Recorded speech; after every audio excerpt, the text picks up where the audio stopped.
Hello and welcome to the November 3rd Thursday program presented by the Hoover Presidential Foundation.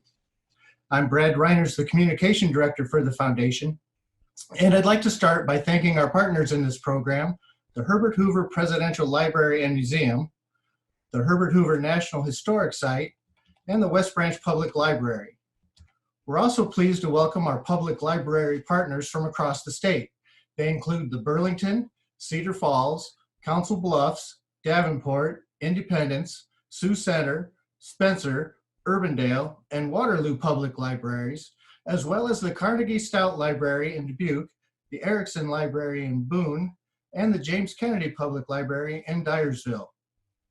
Together, this group is expanding tonight's message all across Iowa and setting the record for the largest number of registrations for a third Thursday program. We're so glad you here. When we began the Third Thursday program series last year, we began each program with a short reception in the Hoover Presidential Library lobby, where the guests could meet, enjoy light appetizers, and chat with the evening speaker. Well, COVID-19 put an end to that for the time being, so we found other ways to bring you quality programs like this one via the internet. I'd like to encourage you to regularly check our website and Facebook page, as well as those of the library, historic site, and your favorite public library for special program offerings that will pop up in the months ahead. In fact, registration is now open for the December 17th Third Thursday program about the 1929 Christmas Eve fire at the White House. Hoover archivist Craig Wright will have that story, and in January, we welcome Dr. Lindsay Chervinsky, who will tell us about the origins of the presidential cabinet. I hope you'll join us for these programs as well. As you view tonight's webinar, we invite you to enter questions at any time during the program through the Q&A feature you'll find along the edge of your screen. You may also vote for questions of somebody else has entered if you'd like to hear those questions answered. As we might not have time to answer all the questions provided, the top vote getters will get asked first. Tonight's presentation is called Around the Next Bend in the Road, The Life of Laura Ingalls Wilder.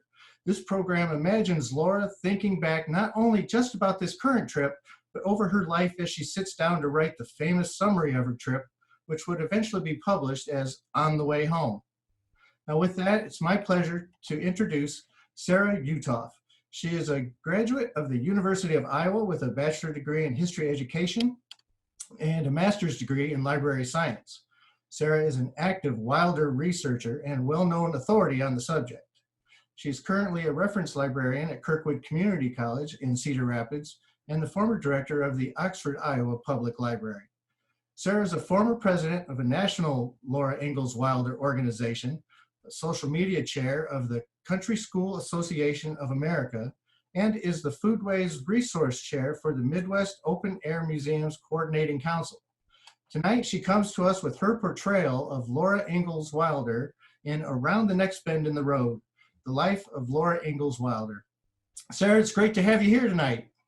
Well, thank you so much. I'm glad to be here. And I want to encourage everybody to sign up for the next third Thursday, because it is such a great story about the fire at the White House. They were having a children's party. Uh-oh. Are we still here? Yep. Okay, the computer made a noise and everything went weird. Which I always tell people, it's part of the fun of live entertainment. You never know what's going to happen. But anyway, they were having a children's Christmas party there, and when the fire started, and so Hoover got these toy fire engines for the kids that were there the next year. They are so cute, and they have one on display in the Herbert Hoover Presidential Library. Just something else for you to look for when you come.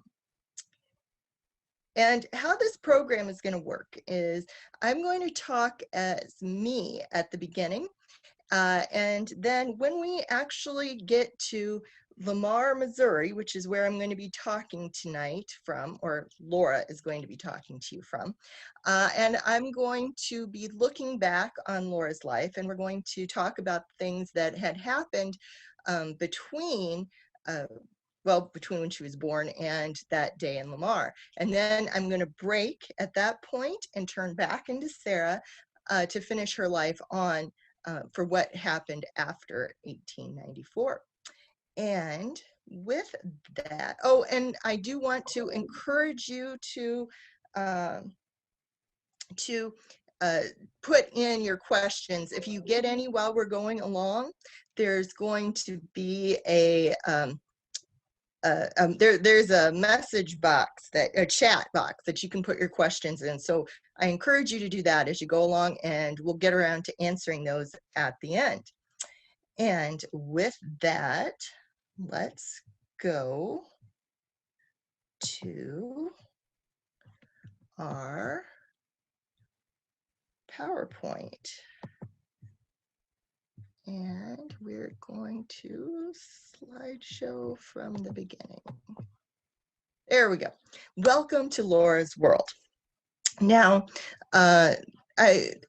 I'm going to be talking about Laura, of course, but since this is coming through West Branch and the Hoover organizations, I thought it would probably be a good idea to explain a little bit about the connection between Laura and Hoover, because it isn't just that Hoover decided that Laura would be a really cool person to talk about, because of course she is, but there's also a connection there.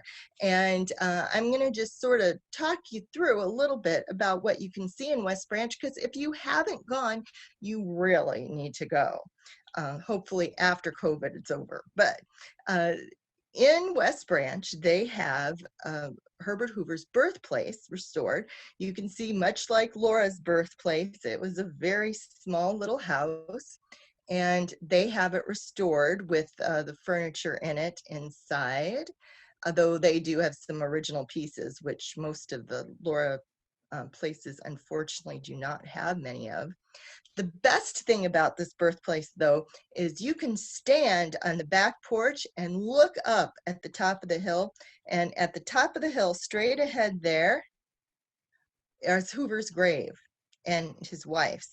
And if you stand up at the top by the graves, you can look back and see the birthplace. And I just think that is so cool. I enjoy it so much. So if you do get to West Branch, make sure you stop and look for the graves and then the house. There's other things to see around the complex too. There are actually 2 streets that have been restored to look like they did in the 19th century. They have a one-room school, a blacksmith shop, because Herbert's father was a blacksmith, Jesse Hoover. There is a Quaker meeting house, and as you come around the corner towards the presidential library, is this statue, which is my grandmother's favorite place on the Hoover grounds. It's a statue of Isis to Hoover from the Belgian people for his help saving them from starvation, and it has a little poem on it. I am all that is or was or will ever be, and no mortal has yet lifted the veil that covers me. Isn't that neat? I just love that. Anyway, going around the corner, just past the presidential library, is our first real strong Laura connection, which is prairie. They have over 70 acres of restored prairie there in West Branch with a really nice walking trail. And they also do guided tours. Now, they don't do them all the time, but if you can take one of those tours, I highly recommend it. There's a lot of really great things to see. And even if you don't take a guided tour, it's a real nice walk. So be sure to do that while you're in West Branch. And that part is open, so you could even do that now if you're looking for something to do outside. Well, that gets us coming back to the Presidential Library and Museum. Now, presidential libraries of presidents before Roosevelt had to go and find the papers afterwards. I mean, today they back up the trucks to the White House, they load all the stuff in, and they pull down to wherever they've raised money to build a building. But the pre-FDR presidents had to go and find stuff years, decades sometimes, after the fact.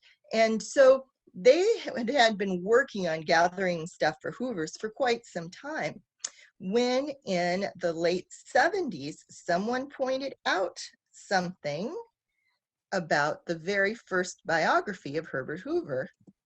It was written by Rose Wilder Lane.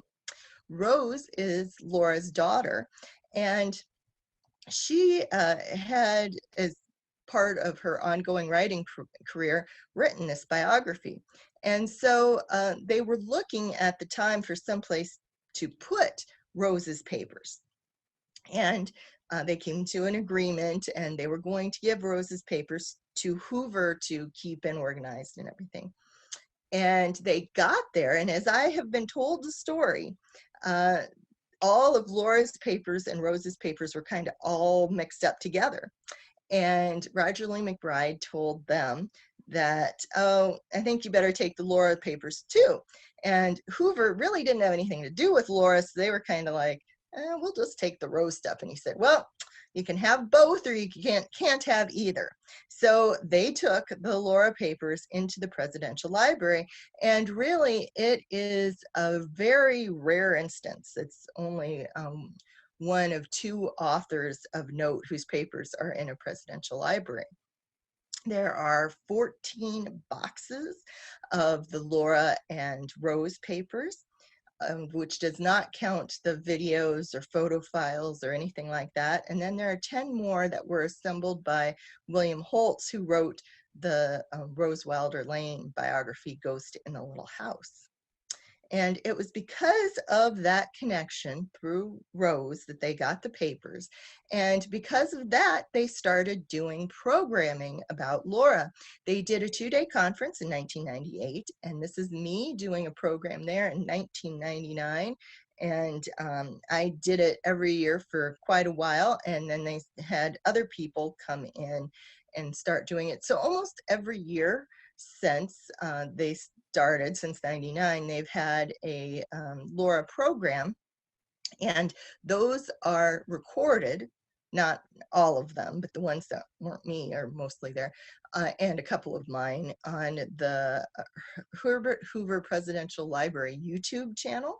So if you have not had a chance yet to go over there, you certainly should, for the programs and also for the exhibits. Hoover's had 2 exhibits on Laura. One is just a Laura, straight Laura exhibit, and the other one was Laura Christmas trees, and they borrowed part of my collection to have on display for that one. And I'm always trying to suggest to them it would be a great idea to do another Hoover program, or another Laura program at Hoover. Feel free to tell them so. But it was really, it's great that they've done as much as they have, and so there's always a connection between Laura and Hoover. And with that, I am getting ready here to start the presentation.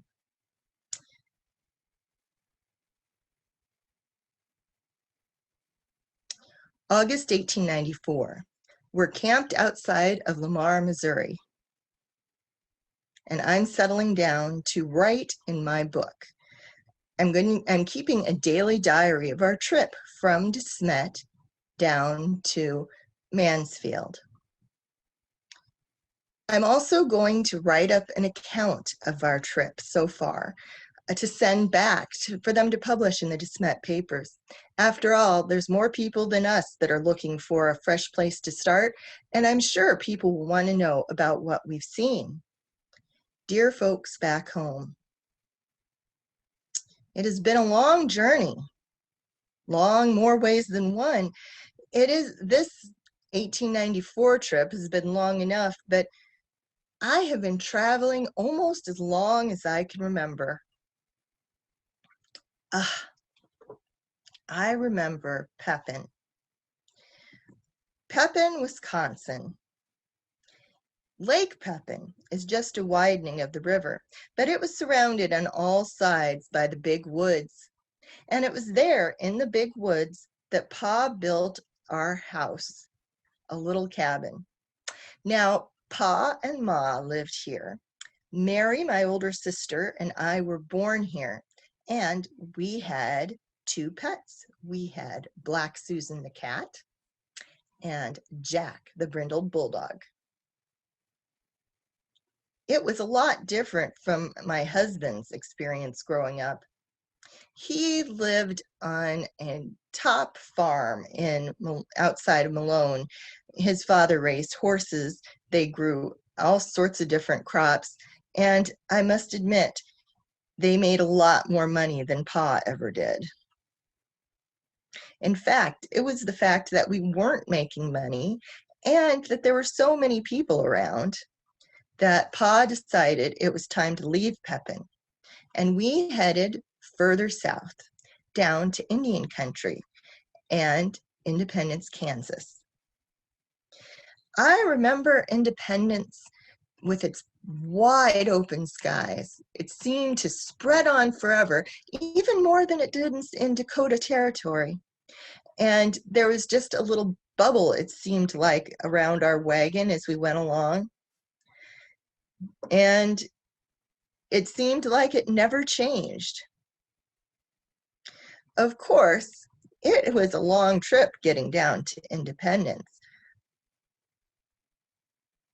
And the prairie where we ended up turned out to be lovely and very near a creek.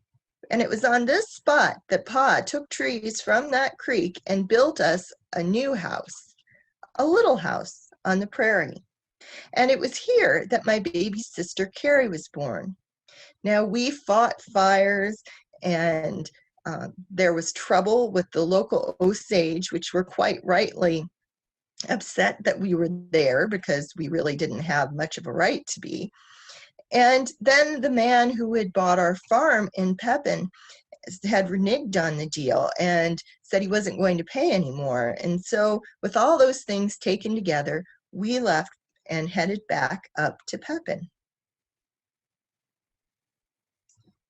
Now, all the reasons why Pa thought we should leave Pepin the first time were still true, but we stayed there a couple years, and I must confess that my memories of Pepin are really from this time.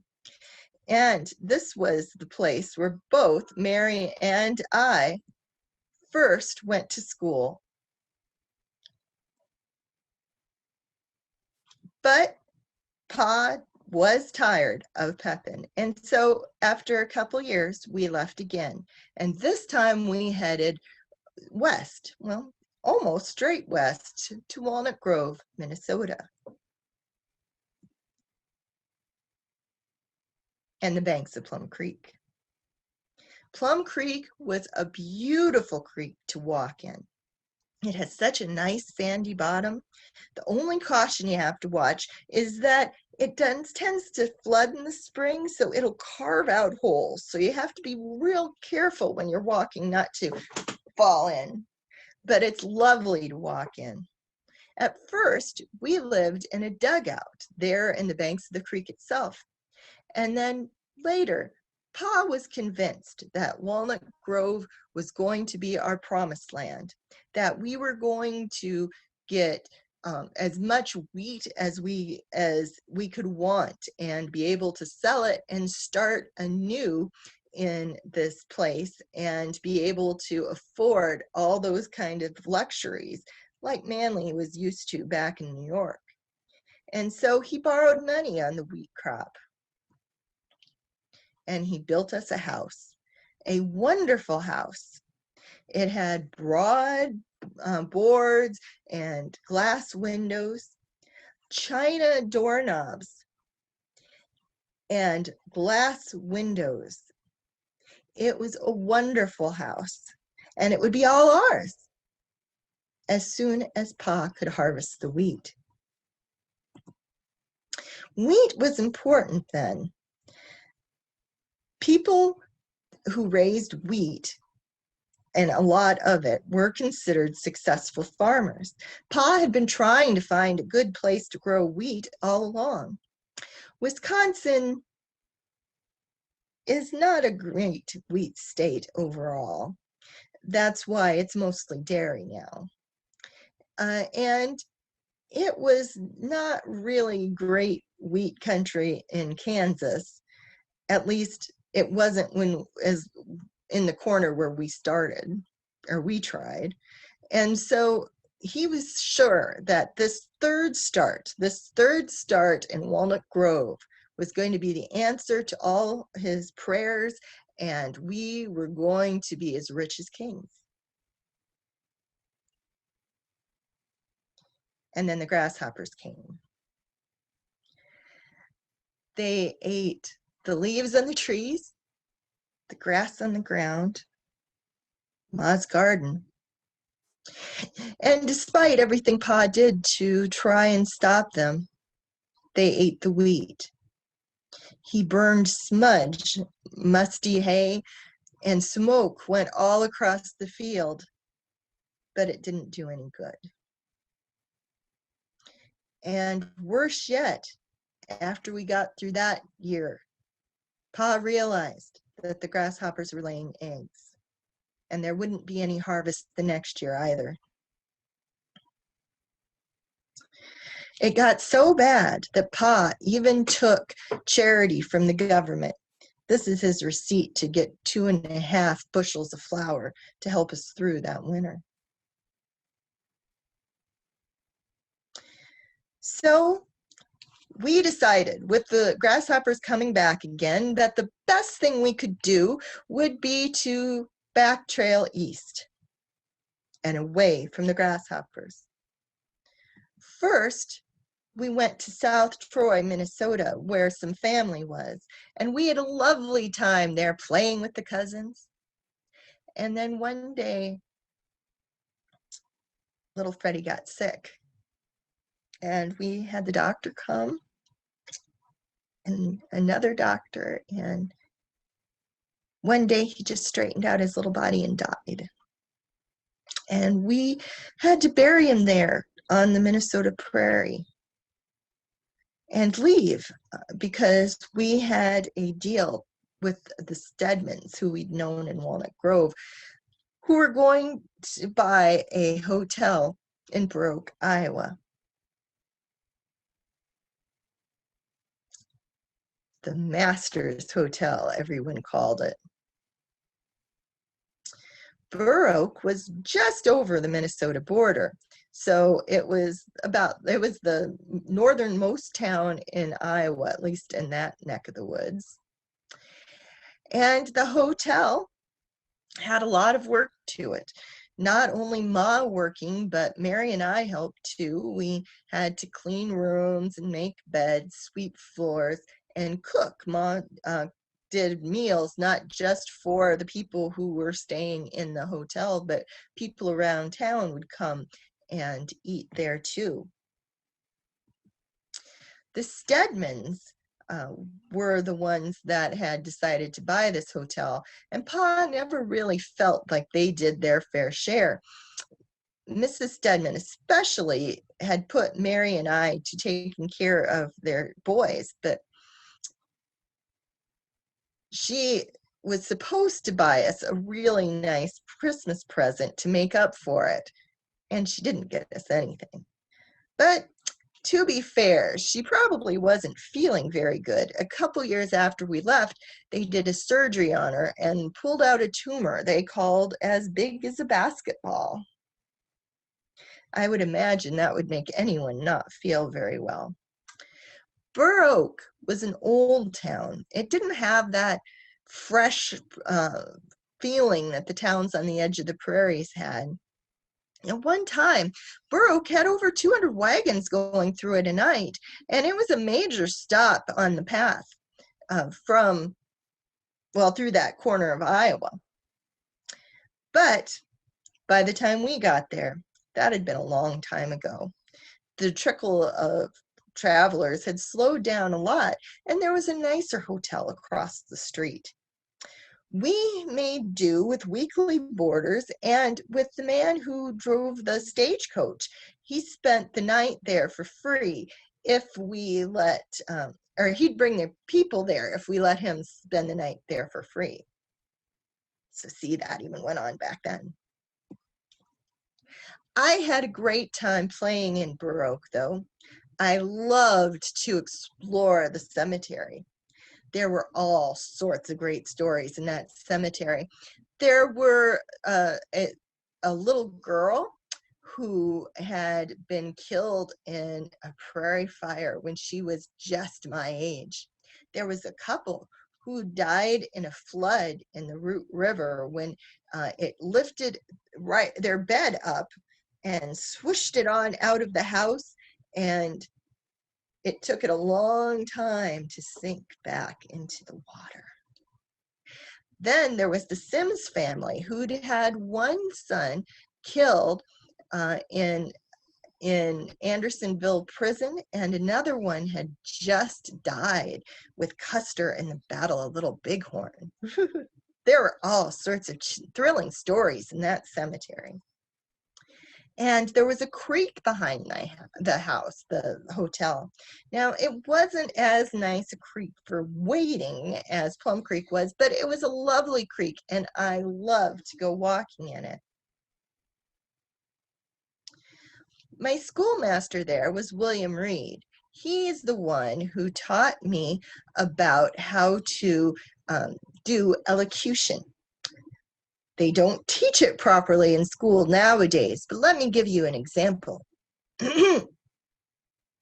We remembered not the summer, for it was long ago. We remembered not the summer with this blurring, winding snow. I will leave this land of winter. I will journey further south, and if you say one word against it, I will hit you in the mouth.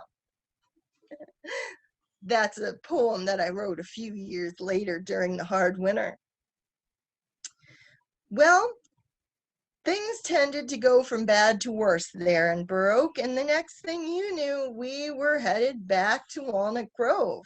We had friends there, and we hoped, now the grasshoppers were gone, that this time it really would be the best place for us. And Pa was right. We did have a change of luck. It got worse. Mary got sick. Well, most of us got sick, but Mary got it worse, and it settled in her eyes. And one morning, Mary, Golden Mary, couldn't see. The last thing she saw was she had Grace come and sit on her lap. And one day she could see her bright blue eyes, and the next day she couldn't even see that. And that meant that I had to stand up and start being the oldest sister and helping take care of the family. So with things still bad there in Walnut Grove, it was like a miracle when Aunt Docia showed up and offered Pa a job working for the railroad. It was quite an adventure, that train ride we took to follow him after a month or so after he'd left. There was red velvet seats. There was a man with a little metal plaque on his hat that said conductor, and he came along and stamped everybody's ticket. There was a little boy who had a tray full of sandwiches and candy, and Ma bought us some of the candy. It was just like at Christmas time candy, but she got it anyway, even though it wasn't Christmas. And most of all, at the end of the aisle, there was a little water faucet. And when you turned it, water came out. And I think that by my second trip, no one could tell that I had never been on a train before. Of course, it was only 7 miles, but it was quite the experience. And then we waited for Pa, and he came and eventually took us back to where the new camp was going to be, building the railroad by Silver Lake. Now, Smet is pretty much just west of Walnut Grove. It is part of Kingsbury County, and it's right along the rail line. Now, railroads were really important at this time, and the Chicago Northwestern, which is the railroad that came through there, was one of the biggest in the Midwest. Back in 1864, a couple years before I was born, this was how much track that they had. But there had been a big building craze, and by the time we were working on it in 1879, they had this much track. That little part there, that's what we were working on. At first, we just lived in a barracks that was by the shores of Silver Lake. But that winter, Pa had thought we were going to have to go back to Walnut Grove, but the surveyors asked him if he would stay as winter watchman. And so we moved into the surveyor's house there on Silver Lake and watched all the birds coming to land and then take off to head south again. It was the start of a new town. It was such an exciting experience. After that one blizzard, or I'm sorry, that one winter where we were alone, everybody just seemed to come rushing in. One day the town was just stakes, and the next there were actual buildings. At least that's the way it seemed. And there was somebody else there too, also starting a homestead claim. But I didn't know about that quite yet. Pa had picked out his homestead, and he bet the government that in 5 years he could every year make a crop of at least 10 acres and live on the claim at least 6 months a year. And he eventually won that claim. A lot of the time we spent in Smet, though, it was a lot closer to town than we'd been before. And so I remember a lot of items there, more so than just places. I remember the flowered suspenders that we got for Pa and the comb that Ma had on for good and put up behind her hair. I remember the slough, which was just everywhere, and it was right near the edge of our farm because Pa thought that no one would claim it, and so it would always be a good source for extra hay. And slowly, we made it an actual farm. There was our house, which one small addition at a time got to be a real farmhouse. We had a hay roof barn, like you can see there, and it was eventually paying off. Here's where Pa, it says Pa paid or won his bet with the government and got full title to his homestead. Now, while things were improving with the homestead, I was having to grow and change too. I told you that I was having to step up where Mary would have and help the family to survive. And one way we did that was I would teach school. And so it was quite an experience. I hadn't really had much training on how to do it. A lot of school teachers would have had more than I did, but I really needed the work. And so I started teaching before I'd even graduated from school. And I taught at 3 different schools, and I really didn't like teaching at any of them. So I was very glad when I could quit teaching and marry that other person who was starting a claim at the same time in Smet, Almanzo James Wilder, my Manly. He had a homestead. Oh, that's it right there. And he'd pretty much proven it up before we even got married. But he'd also signed up for a tree claim. Oh, there's that there with the trees. Not too many of them survived, I'm afraid.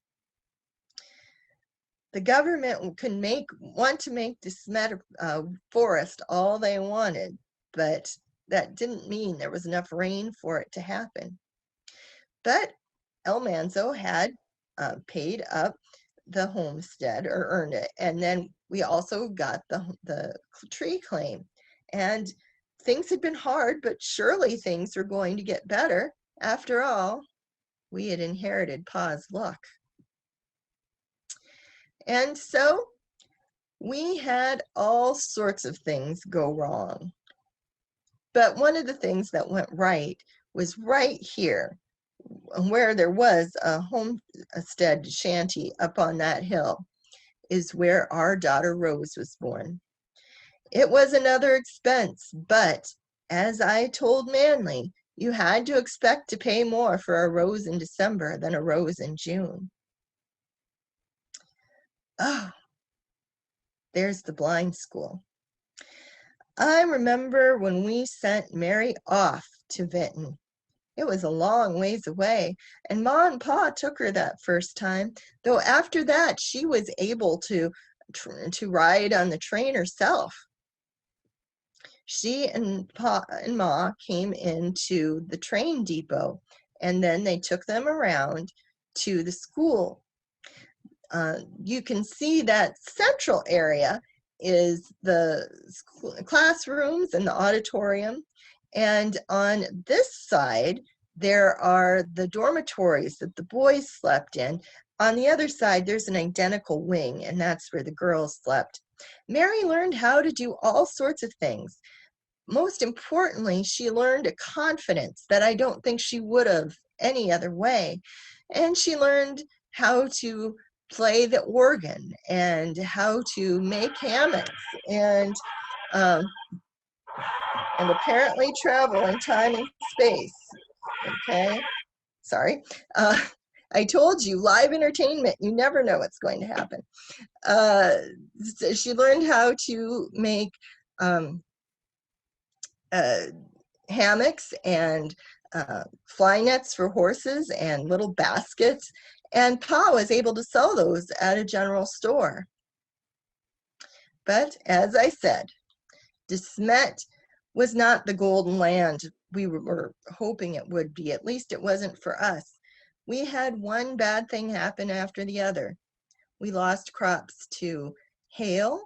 We lost crops to drought. Our home burned. And while we had 2 children, only one of them lived. And then Manly and I both got diphtheria. I had it worse, but Manly tried to go back to work too soon and had some kind of spell. He never really completely got over it, and he couldn't take the winters there in Dakota anymore. There were plenty of people who could. A lot of our old friends and neighbors were there and did fine, but it wasn't for us. And so we headed east once again to Spring Valley, where Manly's parents had moved when he was about 13. Oh, I remember the horse barn there. It was a lovely barn.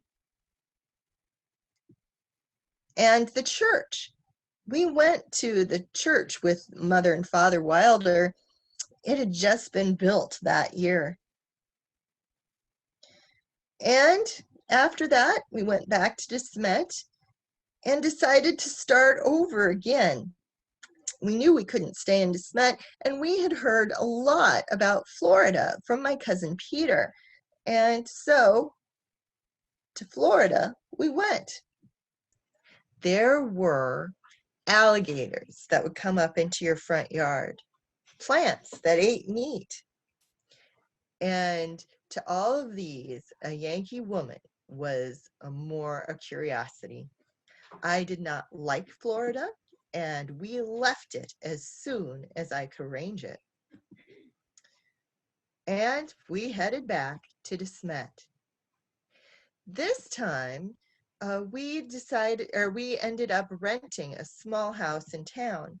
Manly and I did day work. I sewed and he did whatever he could find, and we slowly saved up $100. Pa and Ma had moved once again too. They'd sold the homestead and went in and bought a lot in town and slowly added it one addition at a time. And now we're heading off again down to Mansfield, Missouri, Gem City, Ozarks, land of the Big Red Apple. And who knows what lies around the next bend in the road.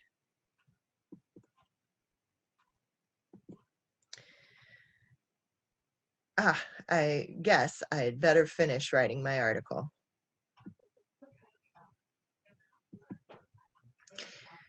Now, this is the very first article that Laura had published. It was published in the Smet News and Leader. She trimmed out a copy and wrote in "First I ever had published," and it's the account of her trip heading south from Smet to Mansfield. Now, there's one more Laura story that I want to tell before I completely give up being Laura today. And it has to do with what happened once they got to Mansfield with that desk. They'd been there about 2 weeks, looking all around, picking up property, deciding about this, deciding about that, and they finally found a piece of property. It was 40 acres. It had been taken by the bank in foreclosure and was selling it. They were selling it cheap, and so Laura went to find the $100 bill in the writing desk, and it wasn't there. She looked and looked and looked. It had to be there.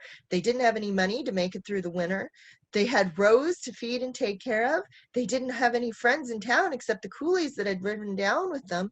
They just had to find that $100. It had to be there. And then she looked one more time, and there was a bump in the writing desk.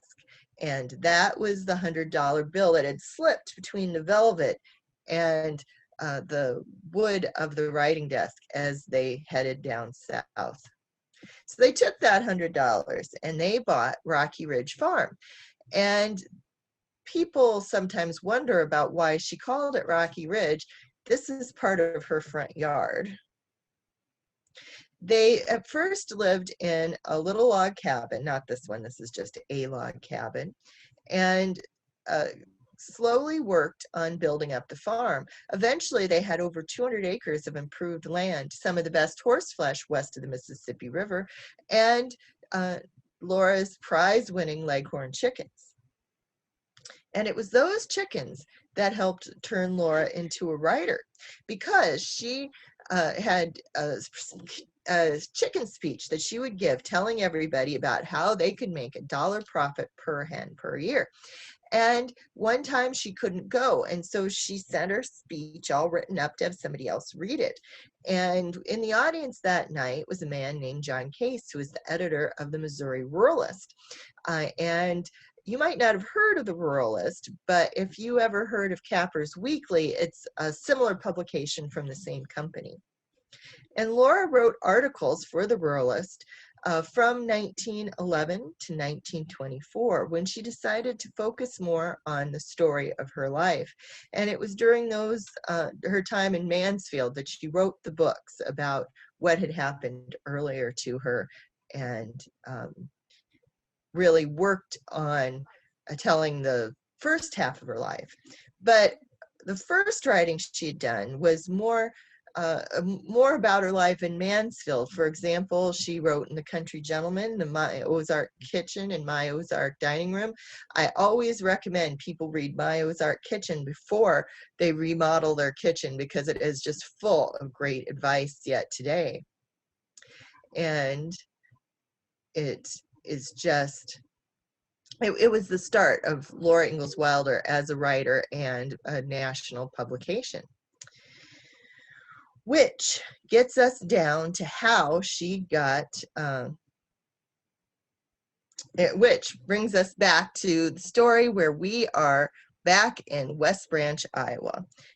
And that is really where Laura's story ends. But we don't really know, any of us ever, what lies around the next bend in the road. And I hope that you will consider taking Laura and her books in your heart along on your next bend. And that is the end of my program.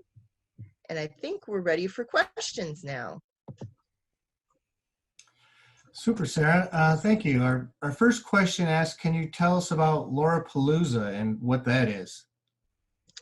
Laurapalooza is a conference organized by the Laura Ingalls Wilder Legacy and Research Association. It was an organization that I helped found, and it was designed to create a scholarly conference, although it is more now a group of people who like Laura getting together. I was involved with the first 3 conferences, and there have been 2 more since then, and they are planning on doing another one, and I think it's 2022, and that one will be in Malone. So if you enjoy a chance to get together with Laura fans, you might enjoy it. And if you go to my Trundlebed Tales YouTube page, I've got links in a playlist of those first 2 conferences if you want to get an idea what it's like. Super. And we're going to put those links in an email to everybody so that they will also get to see those again. And then next month, there's a special feature on American Masters. What will that include? Well, everybody is kind of waiting to see what it's going to include, because Laura fans have known they were going to be making it for maybe 2, maybe 3 years, and they have gone around to all the home sites, and they have talked to a bunch of Laura people. And I talked to the guy who's producing it, and he says they're going to have over 200 hours of footage that they recorded for making this program, and that it's only going to be a 90-minute program.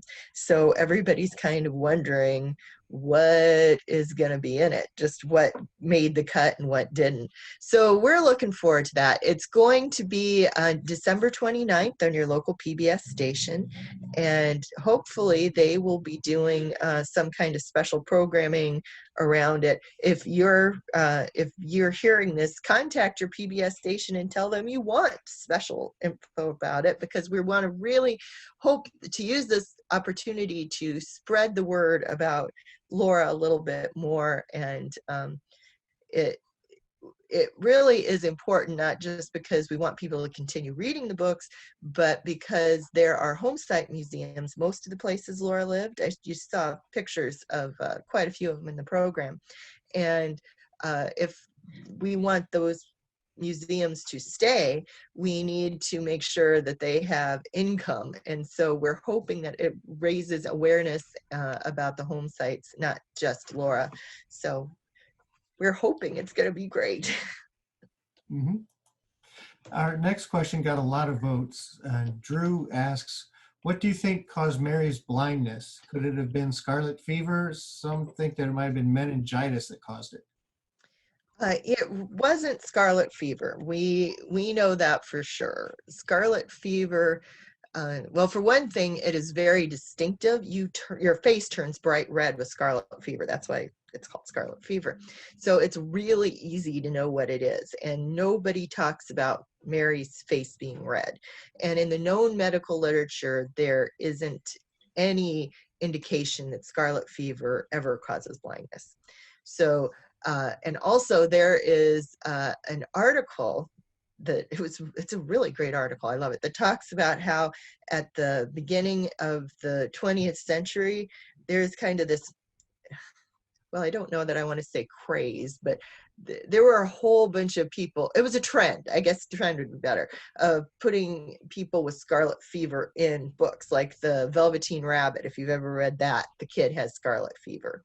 And there's a whole bunch of other examples. So we really think that's why Laura said scarlet fever, that and that they really didn't know. Medicine was practiced a lot differently then, and there wasn't as many tools for identifying just what made somebody sick. And as they didn't have as good a treatments, it didn't matter quite so much. I mean, if today it really matters what illness you have, because they have exact medicines that fit. But if it was just if you only know what to do for a fever in general, it isn't quite as important to know what kind of fever it is, if that makes sense. So there was a scholarly article that came out a few years ago, which actually is how I found the article about the scarlet fever. I really liked that one. I actually liked that one more than the article about Mary. But there was an article, a scholarly article, where someone went through and proposed that it was meningitis. I've also read numbers of other articles, not scholarly published, but by other doctors saying, well, the symptoms sound like this or they sound like that. And the fact is, without a medical test, or at least being able to pull up medical records, we really don't know. And personally, I don't really hold with these attempts to say what people had when they don't have the person there, when they don't have anything they can test in terms of, samples or blood work or anything like that. I think it's I don't think you can really be accurate. I mean, it would be like watching somebody on television and diagnosing the disease just from watching them act out a scene. That it doesn't really work. So the sort of general consensus right now is to say meningitis, and it well might have been meningitis, but we really don't have a smoking gun, as it were, what it was that caused it. Mhm. So I'm jumping around a little bit, but earlier in your presentation, you talked about Laura's family living in a dugout along the creek. Can Mhm. you describe what that might have looked like and what that would have been like? Sure. At that time, there weren't a whole bunch of trees around. It just, you didn't really get a lot of milled lumber locally, so you'd have to ship lumber in. And anything you have to ship on a railroad is of necessity more expensive. So people who are just starting out a lot of times would get less wood and use that to make either a soddy or a dugout. And a dugout is a particular kind of soddy. So to make a soddy, you have a special plow, and it goes along and cuts sort of a furrow, so you end up with like bricks of sod. And this was prairie sod, so the roots were very connected in there, and it was fairly firm. So you'd take the strip and cut it into pieces to make bricks. You'd turn them over with the grass side down, and then just stack them up like you would bricks. To make the walls, you would use wood, either board lumber, or if you have enough local lumber for that, you could just use regular lumber, but you frame in doors and windows. And in well-built soddies, you'd also frame up some of the major kind of the sort of shell that it was going to have, but you wouldn't need to use near the wood as if you were building it all out of wood. And they are very well insulated. They are normally cool during the summer and warm during the winter. They also, unfortunately, tend to be pretty wet. They tend to have a lot of bugs, and snakes really like soddies for some reason. To be specifically a dugout, you take a hillside and you dig out a back wall, so you have side walls that are still part of the hill coming down from it. And then to make up what isn't there for the wall on the side, you put the soddy bricks, and then you use the soddy bricks to make the front. So it's even more well insulated than just having it be a soddy, because you're under the hill, so you're more sheltered from the wind. And overall, they're kind of nice little houses, but like I said, they do tend to be dark, and they tend to be dusty. There are several that you can see around. Now on Walnut Grove, or in Walnut Grove on Plum Creek, there isn't a dugout there anymore. There is a one that was a replica that was built in Macomb, Minnesota, that's very close to Walnut Grove. And you can tour that one. There's also a replica that they built at the museum in Walnut Grove, but they built it using modern tools. So the sod bricks, for example, instead of being this thick, are bricks made out of what they use to pull sod up if you're going to buy sod to redo your front yard. So the bricks are really skinny, and it's not really what your typical prairie person would have had. And there's also a replica one done out in Smet on the Ingalls homestead. So you can see what soddies really look like. And that shot on, I was showing at Walnut Grove, I showed the creek, and then I had the two houses, and the upper house was actually in the replica soddy in Walnut Grove. Okay. And that ties into another question that Linda had. Now, for me, when I travel, I like to go to Custer State Park in South Dakota, and we go on different routes every time because we're looking for the shortcut, but there really aren't any shortcuts out there. No. So as we drive through, though, we often see Laura Wilder sites along the way, and Linda's asking, how many Laura sites are there available to visit? If what you're including are places where there are museums today, which is what I tend to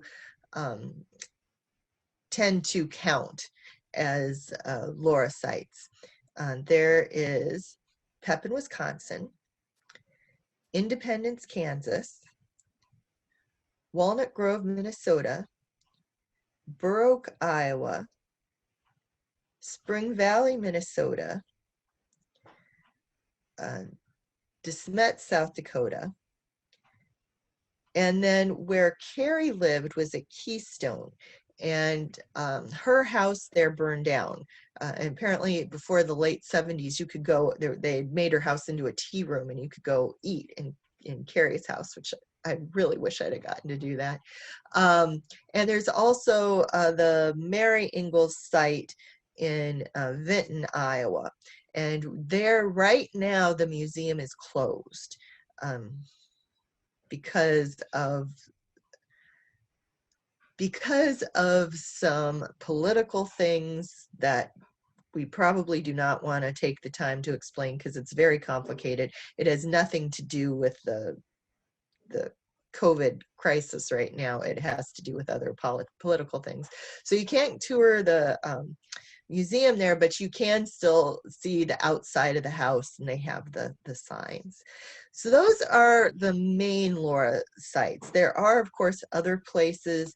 For example, out in San Francisco, you can see a lot of the places she talks about in West from Home, and you can see where Rose lived. You can't go in, it's still a private home. And there's like, Rose also had a home in Dansbury that is pretty famous, that is also a private home now, but you can see it from the road. So there's lots of little places like that. But in terms of a home site with the museum, oh, and Malone, I forgot to say Malone. They would have been hurt. That of course was where Malone, New York, is the Laura site that is a Laura home site that is not in the Midwest, and it is where Almanzo lived growing up and where Farmer Boy is set. And that one, I have had someone recently tell me that they don't think this is true, but in my experience, Malone was down a long way down a 2-lane road from anywhere, but they did a great job at their museum. They were late getting started, but they did everything like you should. Like they had an archaeology class come out from the university for 3 summers, and they just did an incredible job. So want to make sure that we say them, but that's the home sites. And if you want a list of those, you'll find them all over the place. But there is on Kirkwood's LibGuide page, I went through and created sort of a starting place for doing Laura research called Start Your Laura Research Here. And that's got a list on them besides a whole bunch of books and stuff. Super. Now, Beth asks, are there other places that house any of Laura's papers? You know, we know that there's a large collection at the Hoover Presidential Library, and people can go there and register as a researcher. It's free to do that. When the library reopens, you know, people can go there to do their own research. Are there other places they can go to? I want to reemphasize the Hoover is a great place to visit. You don't have to have a reason like you're working on this big paper or anything. You can just fill out the little half-page form, and you have to set a time the first time so you can talk to an archivist, but it is not a big deal. I strongly recommend people to do that. And there are 14 Laura Rose boxes, 10 more that are William Holtz's boxes about Rose because he wrote a biography on her.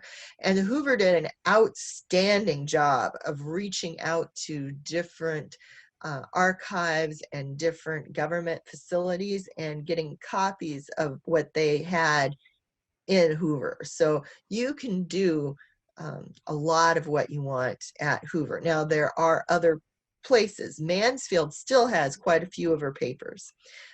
So they're still working on their archive, but in terms of what you're going to be allowed to do to go into it, but they do have an archive there.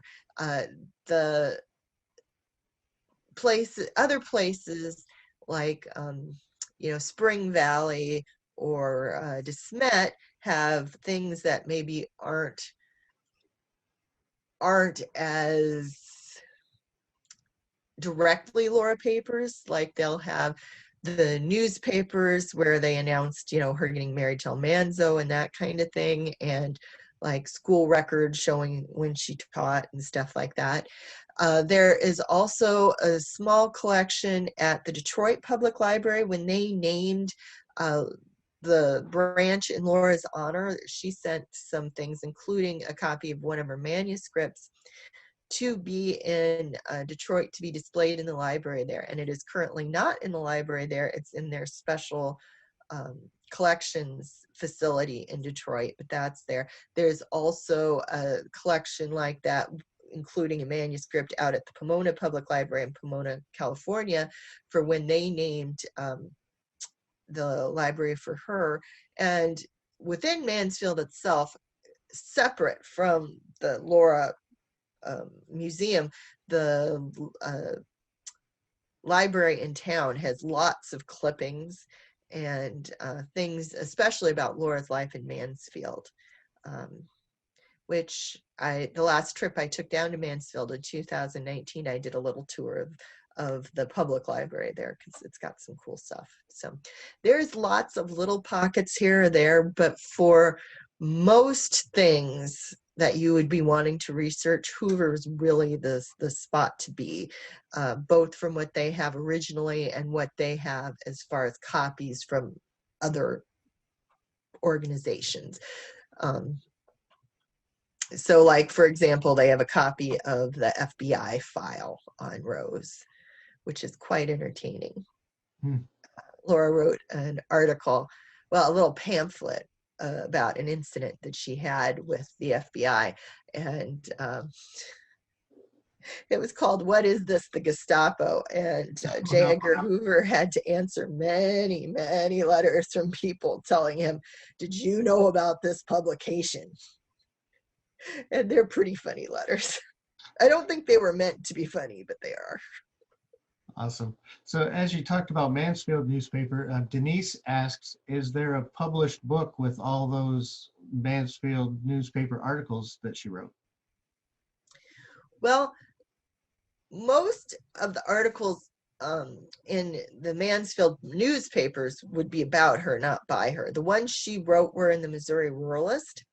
There are, I don't know that there is a single book with all of the articles in it. I'm fairly sure there isn't, but there are quite a few collections.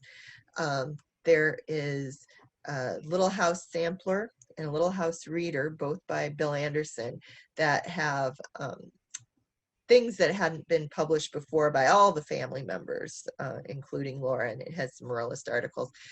There is also a man named Stephen Hines who figured out that once things were out of copyright, you could go back and find things written by famous people and publish them without having to pay royalties. And he has published several different editions of collections of Laura's papers. And he does them to a different theme. And he's come out with like 3 different sets of publications from the ruralists that more or less all have the same stuff in them, but they're done different ways. One of his that if I was going to recommend somebody got one of those, I'd actually pick I Remember Laura, because it has some stories in it by people who lived in Mansfield and knew her. So that is a cool one. But yeah, you can look for either the William Anderson books or the Stephen Hines books and get a good number of them. You also could go to Pioneer Girl by Nancy Cleveland. It's her blog, not the one from the South Dakota Historical Society Press, but the one from well, it'll say Pioneer Girl Nancy Cleveland, and she has scans, or maybe they're transcripts, I can't remember right now off the top of my head, but she has pretty much all the ruralist articles on there too, if you want to read them. Mm-hmm. Another question is, how old was Laura when she met and married her husband? Or 2 questions. Yeah. She was, let's see, she was born in 1867, and they got married in 1885. And she probably met him about 1880, but they both her family and Almanzo and his brother and his sister came out to Smet at about the same time, but it was probably 1880 when they met. And I always say people can do the math if they want to know how old she is. Sure. Well, our final question tonight, then, it comes from Beth, and she would like to know if the Rose Wilder Hoover biography is still available and how to get one of those. The Hoover biography is called The Making of Herbert Hoover, and you can find used copies of it on Amazon or eBay or any of those things. It is also old enough so it is out of copyright, and there are publishing companies that get old copies of books, cut off the spine and scan them and then republish them. That it's basically a photocopy of the original. And The Making of Herbert Hoover has had that done, so you can get a new print that way, or you can get the original print from used book sources. It is not in print through a professional publisher right now, just those reprint versions. And it's a fairly good biography, but Rose's problems with biography is she likes to put in dialogue, which, even if Hoover was writing it himself, I doubt he'd be able to remember what his mother said to him one morning as he went out to school. I mean, that's just not how people's memories work. But Rose likes to put in a lot of that dialogue stuff. But other than that, it's a pretty good biography. It came out in 1920, so it was actually sort of an early political thing there. It wasn't written in 28 when he was running for president yet. So it's not going to cover the second, well, probably more like the last 2/3 of his life, but it does a nice job at the first part. Great. So she's going to want to start looking now, if she's looking at it for a Christmas present or something. Yes. There's time. It's available, but might be hard to find. Yes. Super. Well, it isn't too hard to find, but you do have to look. Mm-hmm. All right. Well, I do thank you, and that's all the time we have for questions right now. I'd like to thank Sarah Uthoff for joining us tonight for an excellent presentation. I'd also like to thank the Herbert Hoover Presidential Library and Museum, the Herbert Hoover National Historic Site, and all of the public libraries who helped make tonight's program a success. I encourage you all to come and visit the Hoover campus and walk around the park and explore the historic buildings. For now, the Hoover Presidential Library remains closed to the public, but their staff is working hard behind the scenes for the gradual reopening. The National Historic Site grounds and historic buildings are now open to the public. However, the Visitor Center remains closed for the time being, as well as the Friends Meeting House and the Prairie Trails, as they are under construction as work crews work on a flood mitigation project along the creek. Now, the Birthplace Cottage, the Blacksmith Shop, the Schoolhouse, and Gravesite are open daily until 5 p.m. The Hoover Presidential Foundation staff is still hard at work and ready to assist you with your membership needs or your year-end charitable gifts in support of the Hoover campus. We even have gift memberships you can give during the holidays, so just call or email us with any questions or needs that you may have. And don't forget to register for next month's Third Thursday program about the 1929 Christmas Eve White House fire. The links are now open on our website and Facebook pages. On behalf of all of us at the Hoover campus and the participating public libraries, we thank you for joining us and look forward to your next visit to the Hoover campus.